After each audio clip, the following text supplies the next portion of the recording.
Oi gente, bem-vindos a mais um vídeo aqui do canal. Meu nome é Cíntia Cristina e aqui nesse canal eu conto casos criminais resolvidos e casos criminais que ainda são um mistério. Então, se você se interessa por esse tipo de conteúdo, por esse tipo de assunto, eu convido você a se inscrever no canal, ativar o sininho de notificações para não perder nenhum dos próximos vídeos e comentar esse vídeo, porque você comentando o YouTube entende que esse vídeo é relevante para você. Então, vamos agora pro caso de hoje.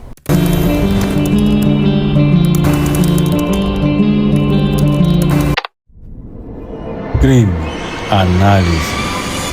Carrie Angel Peck nasceu no dia 17 de agosto de 1968 em Milwaukee, no Wisconsin, nos Estados Unidos. Seus pais se chamavam Carole e Robert, mas eles se separaram quando a Carrie era bem pequena e sua mãe ali casou novamente com um homem chamado Frederick Tuxonian, que era mais conhecido como Fred.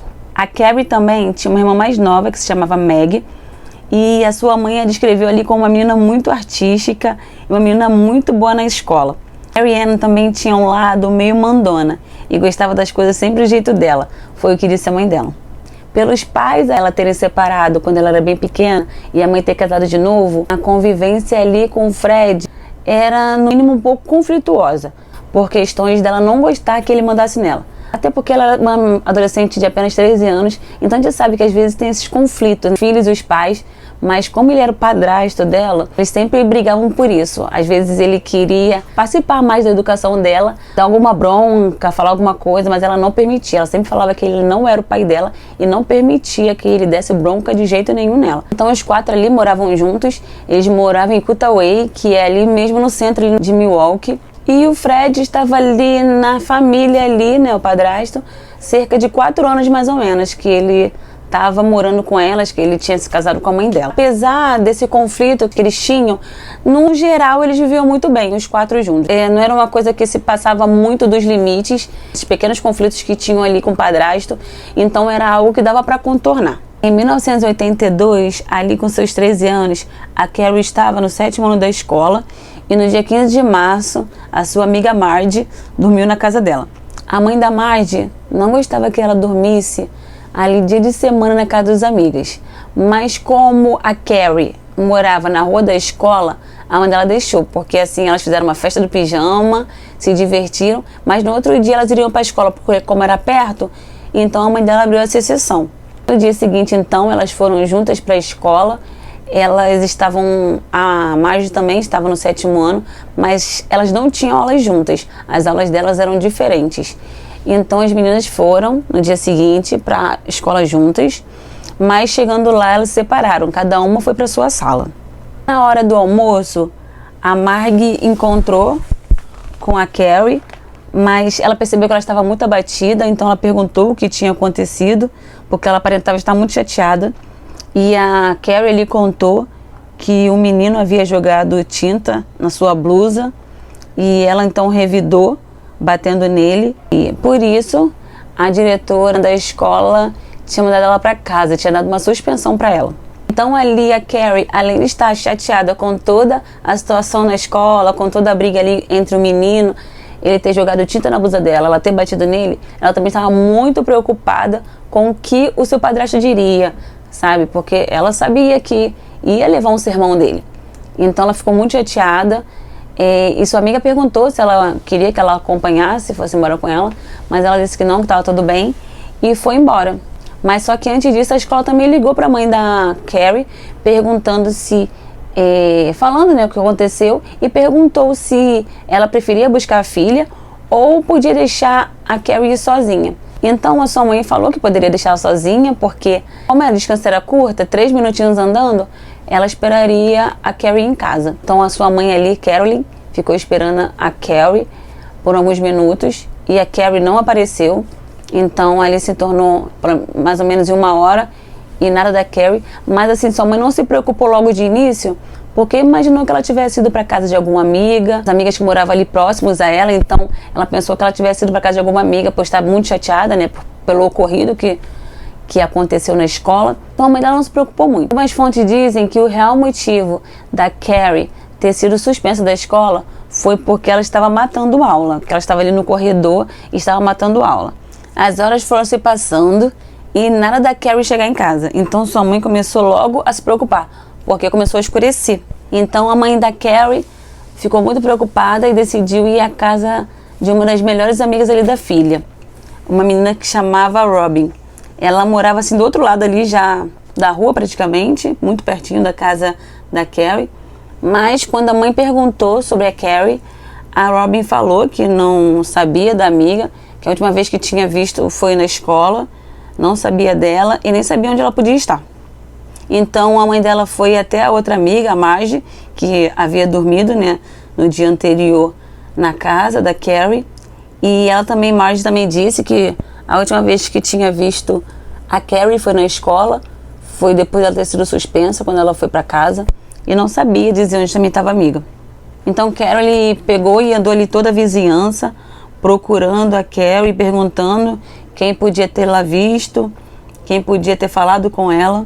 E quando foi mais 11 horas da noite, Carrie, já desesperada, ela foi e começou a pedir ajuda ali dos familiares, dos amigos, ali da comunidade ali, para começarem a procurar por Carrie. Por ser um bairro muito tranquilo, ela não conseguia nem imaginar o que poderia ter acontecido com a filha.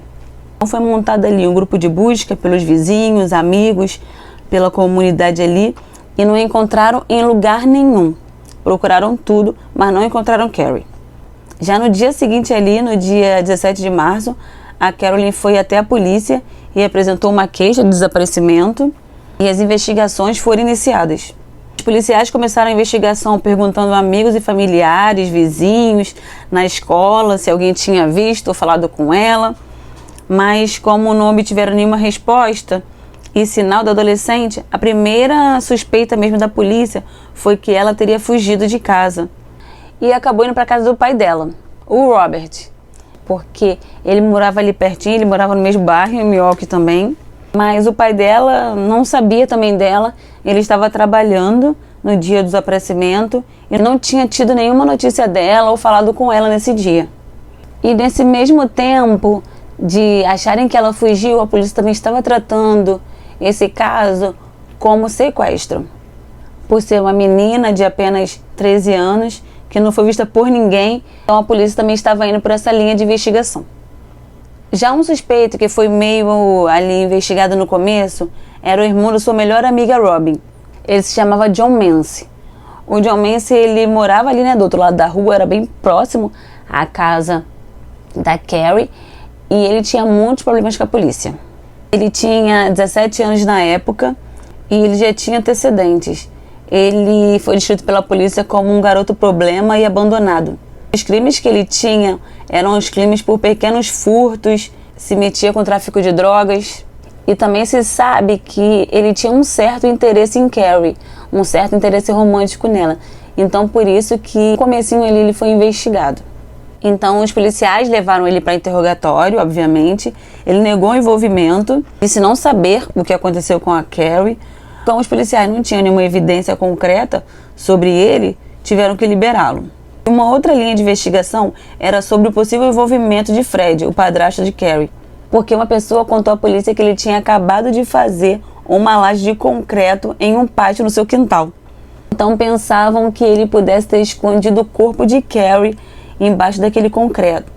Fora essa questão da laje de concreto, não tinham nenhuma evidência de que Fred a machucaria, porque por mais que eles tivessem conflitos, era algo meio que normal, não era algo que passasse dos limites, era algo de adolescente mesmo, de rebeldia, nada que aflorasse mais para ela ser agredida ou ele a machucar. Então eles foram ali até o quintal da casa da Carrie para investigar o Fred, colocaram um radar de penetração do solo para ver se continha algum restos humanos, mas não encontraram nada e o Fred foi retirado como um possível suspeito. As investigações foram ficando cada vez mais complicadas, pois não conseguiam pensar em ninguém que tivesse ali uma motivação para machucar a Carrie ou desaparecer com ela. Eles interrogaram e investigaram muitos vizinhos, muitos familiares, amigos, e nada foi guiado para uma pista concreta. Então, após ali nenhuma evolução no caso, os pais da Carrie resolveram fazer um apelo público e pediram para que a população ou qualquer pessoa que tivesse visto ou falado com ela ligar para a polícia, ligar para os policiais contarem, ajudarem eles nas investigações. E com esse apelo público, muitas pessoas ligaram para a polícia ter avistado Carrie. Sua própria mãe achou tê-la visto, mas é apenas uma adolescente que parecia com a Carrie, tinha a mesma altura, a mesma cor de cabelo. Então, esses avistamentos foram feitos, mas nenhum levaram a Carrie. Com essa falta toda, né, de informação, o caso foi esfriando e até que depois de um ano, isso no dia 2 de setembro de 1983, o empreiteiro de obra foi chamado para um serviço na casa da família Manse. A família Manse é a família de uma das melhores amigas ali da Carrie, a Robbie, que é a irmã do John Manse, aquele jovem problemático. Esse empreiteiro foi contratado para derrubar a varanda dos fundos e nivelar o solo daquele espaço. Então ele fez ali o que foi mandado, derrubou a varanda, mas no momento que ele começou a nivelar o solo, ele sentiu um cheiro muito forte, vindo de baixo ali daquela terra, e ele começou ali a ver o que era, né, a cavar ali, e quando mais ele mexia, mais o cheiro ia ficando mais forte e insuportável, e nisso ele acabou sentindo algo mais sólido, e logicamente, né, ele foi verificar o que era. Ele encontrou ali, abaixo de alguns centímetros, restos humanos. Então, imediatamente ele ligou para a polícia, que prontamente correram ali para o local para averiguar essa denúncia. Todos ali do bairro, vendo a movimentação, correram ali para a casa dos Manse também, para ver o que poderia ser, se poderia ser mesmo o corpo de Carrie. A mãe de Carrie também foi ver também ali, todo mundo ali super apreensivo, porque ainda estavam na esperança de encontrarem Carrie viva. E por conta então da proximidade, né, da casa dos Manse e da Carrie, todos estavam desconfiando ser o corpo de Carrie e todos estavam também suspeitando de John Manse. E uma dessas suspeitas ficou ali mais evidente quando os policiais estavam ali recolhendo os restos mortais e John Manse começou a vomitar. Ele começou a vomitar muito, passar muito mal. Então as pessoas ali em volta começaram a estranhar aquele tipo de comportamento e acharam se tratar de Carrie e acharam que ele era o suspeito número 1. Era a pessoa que tinha feito isso com ela. Pois foi uma reação ali muito inesperada do John. Após ali ser recolhido os restos mortais, a Caroline, a mãe de Carrie, foi chamada para reconhecer ali os restos mortais. E infelizmente ela reconheceu um casaco que estava ali com a filha, sendo da Carrie. A Carrie estava com esse casaco no dia anterior, ali na festa de pijama, junto com a sua amiga Marge. Era uma jaqueta. Então ela percebeu, né, que pertencia à filha. Isso foi muito doloroso ali para a família, pois eles estavam com total esperança de encontrá-la com vida, mesmo se passando um ano de desaparecimento, né, já que não tinham pistas, e eles não entendiam quem tinha feito e o porquê tinham feito isso com Carrie. Como o corpo ali foi encontrado na casa da família Manse, John foi interrogado novamente e mais uma vez ele negou ter envolvimento no caso e ele acionou um advogado e como não tinham nenhuma provas, né, contra eles, os policiais tiveram que liberá-lo novamente. O resultado ali da autópsia saiu e apontou a causa da morte, que foi uma laceração na artéria vertebral esquerda, bem como a fratura na vértebra C1, que causou uma hemorragia intracraniana. Depois que o corpo da Carrie foi descoberto, começaram rumores que tinha havido ali uma festa no dia que a Carrie desapareceu, mas muita gente dizia que aconteceu a festa e outras pessoas diziam que não aconteceu. Então não tinha evidências concretas de que a festa realmente tinha acontecido. Pois muitas pessoas falavam que aconteceu, outras pessoas falavam que não aconteceu. Mas isso foi bem estranho ali para a polícia, porque teve muitas pessoas também que falaram que aconteceu. A gente também pode pensar que por ser uma festa ali de adolescentes, e foi na casa disseram que foi na casa do John Manse, muita gente acha que alguns adolescentes negaram esse fato por terem medo, né, de sofrer represália dos pais, os pais brigarem por ter feito uma festa escondida, ainda mais por ser uma festa na casa do John, quando ele estava no trabalho. Após 4 dias ali o corpo da Carrie ser encontrado, um vizinho ligou para a polícia e relatou algo muito estranho. Ele viu um jovem ali no quintal do John Manse, onde o corpo da Carrie foi encontrado. Ele viu um jovem chorando muito, levantando as mãos para o alto, desesperado, dizendo que sentia muito, logo onde foram recolhidos os restos mortais da Carrie. Então ele achou aquela atitude ali muito suspeita. O nome desse jovem era José Ferreira, ele tinha apenas 16 anos. Então a polícia chamou-o para interrogá-lo, perguntou o porquê dele estar assim, porquê que ele estava desesperado, chorando ali no quintal ali do John Mancy. Então ele disse que conhecia a Carrie, né? Eram todos próximos ali, moravam praticamente na mesma rua. E ele estava muito triste com o que tinha acontecido por ela, por ser um bairro muito seguro. Então ele estava muito triste e disse que era apenas isso. Só porque ele estava triste mesmo, ele teve aquela atitude ali de ficar ali ajoelhado ali e sentir muito pelo que tinha acontecido com ela. Então, mais uma vez, por falta de provas, por falta de vestígios, indícios ali, os policiais também liberaram José Ferreira. Antes dos policiais liberarem ele, perguntaram também se havia tido ou não essa festa. O José negou que tinha havido essa festa na casa do John Mancy, disse não ter havido festa nenhuma na casa de John Mancy, nem estar sabendo sobre isso. As matérias não diz muito sobre a proximidade ali do José com a Carrie, se eles eram amigos mesmo, íntimos, mas aparentemente, né, pelo que a Carole, a mãe da Carrie, diz, não tinham essa proximidade toda para ele estar tão abalado assim. E após todo esse interrogatório e ele ser visto ali, né, chorando, ele começou a se aproximar muito da família de Carrie, muito mesmo, tanto que ele ia na casa da família frequentemente, ele ficava por lá, ele frequentava as reuniões de família, ele brincava com eles brincavam de jogo tabuleiro juntos. Então ele começou a passar muito tempo com a família da Carrie, viu ali o luto deles, a tristeza deles, então ele tentava ajudar de certa forma. Então ele ficou muito próximo à família da Carrie. E a família da Carrie também gostava muito dele. Eles também ficaram muito próximos do José. Ele já era como se fosse da família. Ficaram muito próximos deles mesmo. Sem nenhuma ali evidência, o caso novamente foi esfriando. A família Mancy se mudou, acabou ali se mudando da vizinhança, da casa onde foi achado o corpo de Carrie. E cada dia ficando mais difícil de solucionar. E foram ali se passando anos e mais anos, e o caso da Carrie sem solução. Apenas em 2015, após 33 anos da morte da Carrie, a família de Carrie lhe conseguiu a resposta que tanto esperava. Uma ligação foi feita ali para uma estação de notícias ali local, em 11 de outubro, por volta ali das 7 da manhã. Era um homem do outro lado da linha, que dizia que queria ali confirmar um assassinato. E esse homem era nada mais, nada menos que José Ferreira.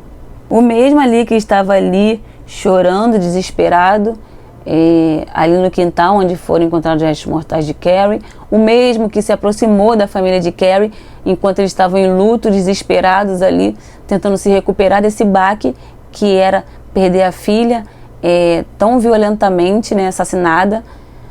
Foi a mesma pessoa que ligou ali para os noticiários dizendo que queria confessar um assassinato. E a segunda ligação que José fez foi ali para o Conselho de Linha Direta de Crises, confirmando o assassinato, e disse que não ter certeza se queria sair, olha só, como um momento ali de glória ou em silêncio, mas que o caso aparecesse nos noticiários. Era isso que ele queria, que o caso aparecesse nos noticiários. E ali a sua terceira ligação foi para a sua ex-esposa, que eles ali estavam se divorciando. Para ela, ele confessou o crime que tinha cometido quando tinha 16 anos de idade.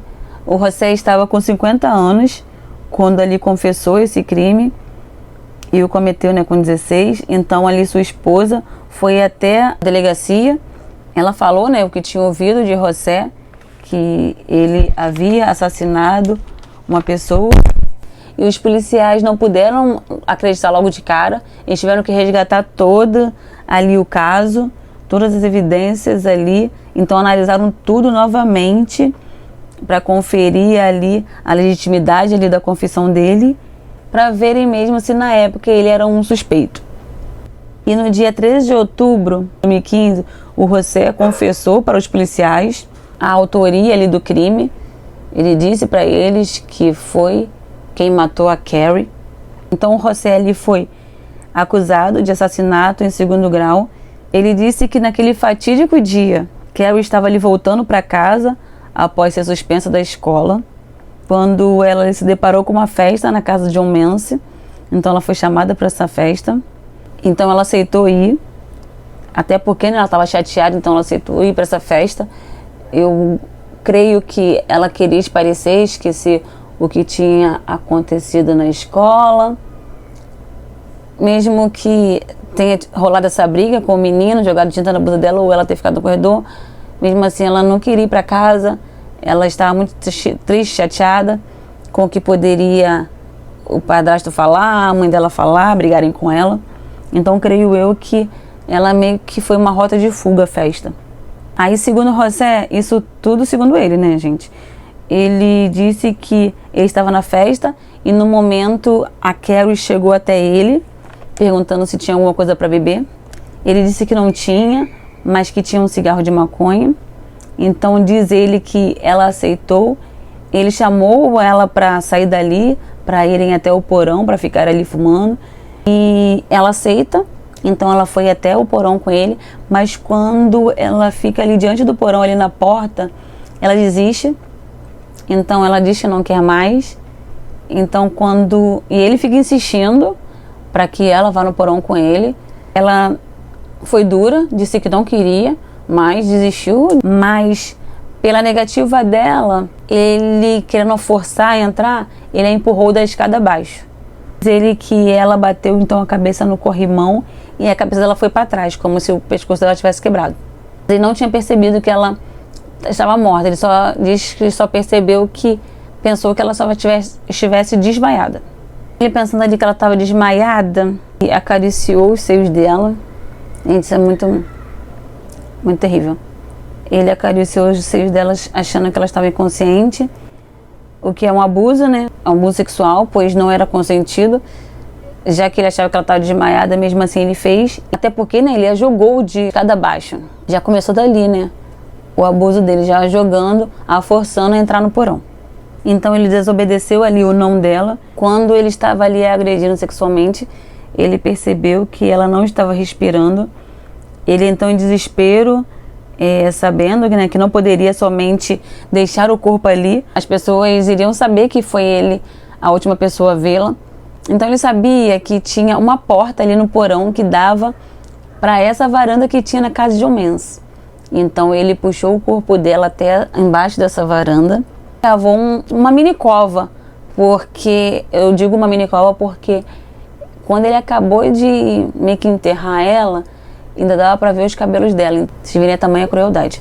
E o mais assustador é que depois de ter feito essa cova rasa e os cabelos dela estarem aparecendo, ele enterrou os cabelos com as próprias mãos.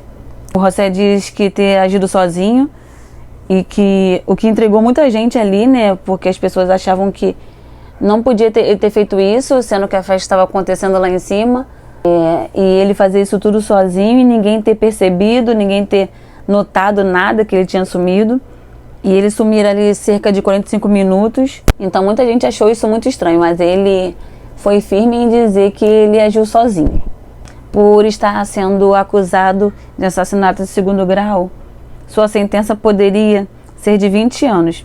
Mas o advogado de José o convenceu a se declarar inocente. O fato de ter sido um acidente, como se tivesse sido um acidente, ele tê-la empurrado. Então ele se declarou inocente, ele teve a coragem de se declarar inocente. Se declarou ali inocente, então, na primeira audiência, e foi detido sob uma fiança de $200 mil. E o advogado dele também tentou colocar a culpa em John Mancy. Ele fez com que um ex-namorado, Robin, testasse John, perguntando sobre a morte da Carrie, mas John negou o envolvimento para esse ex-namorado da irmã, esse ex-cunhado dele. Ele tentou jogar o advogado de José. A confissão de José, o promotor público resolveu ali fazer um acordo com José, já que tinha passado 33 anos do caso e só tinham ali a confissão dele, não tinham nenhuma evidência do caso, só tinham a confissão mesmo ali de José. E em março de 2017, José Ferreira se declarou culpado de abuso sexual, agressão e cárcere privado. E pasme, ele foi condenado a apenas 7 anos de prisão. No tribunal, o José pediu ali desculpa para a família de Carrie, e José foi libertado em 2023. E hoje ele mora em Glendale, no Wisconsin. E está registrado como um criminoso sexual e é supervisionado. Então, gente, esse foi o caso de hoje, um caso bem triste, um caso bem sórdido. Cometeu um crime tão brutal contra uma adolescente de apenas 13 anos que tinha uma vida toda pela frente, tinha sonhos. Ele praticamente passou a vida toda dele impune, conseguiu viver, conseguiu casar, conseguiu ter uma vida, e mesmo depois disso, mesmo depois da confissão, ainda pegou apenas 7 anos de prisão. É revoltante, é muito triste mesmo a pessoa tirar a vida do outro e ter a vida toda pela frente dela. Eu quero aqui que vocês comentem sobre esse caso, o que vocês acharam. Fiquem com Deus e até o próximo. E lembrem-se, muito cuidado em quem vocês confiam.